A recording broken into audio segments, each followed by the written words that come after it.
আরে আরে এটা কি করতেছো তুমি? ওইটা তো আমি চেক করতেছিলাম কারোর যেন কারেন্ট না লাগে। এ বোকা নাকি, এরও তো কারেন্ট লাগতে পারতো। আরে তুমি এই ক্লাসে? আমি নতুন ভর্তি হয়েছি। Hi hello. উফ, এত শক্ত হাত কেন, মনে হচ্ছে লোহা। আরে আমি তো দিনে 5 ঘন্টা জিম করি, কিন্তু কোনো মানুষের এত শক্ত হাত কেমনে হয়? তোমরা স্কুলে ফোন আনো দেখে আমি স্ক্যান করা মেশিন আনছি। আরে আমি তো ফোন নিয়ে আসছি, ধরা তো পড়বো এবার। আরে চিন্তা করো না, কিছু হবে না। তার আগে যারা চ্যানেলটিকে সাবস্ক্রাইব করে নেবে তাদের মা বাবা যেন অনেকদিন বেঁচে থাকে, আর যারা লাইক এবং কমেন্ট করবে তাদের মনের আশা যেন পূরণ হয়ে যায়, আর আমি দোয়া করে দিলাম।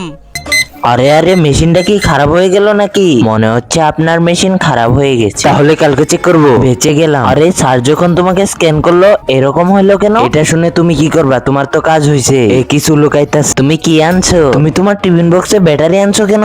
আরে ভুলে নিয়ে আসছি, নিশ্চয়ই কোনো ঝামেলা আছে। সিমরান তোমাকে আজকে স্কুল পরিষ্কার করতে হবে। ধুর ভাল লাগে না। আমি পরিষ্কার করি, তুমি বসো। এইখান থেকে শুরু করি। আরে আরে মানুষ নাকি রোবট? এত তাড়াতাড়ি শেষ করলো কেমনে? আরে তোমার আবার কি হলো? পড়ে যাচ্ছ কেন? কে তুমি?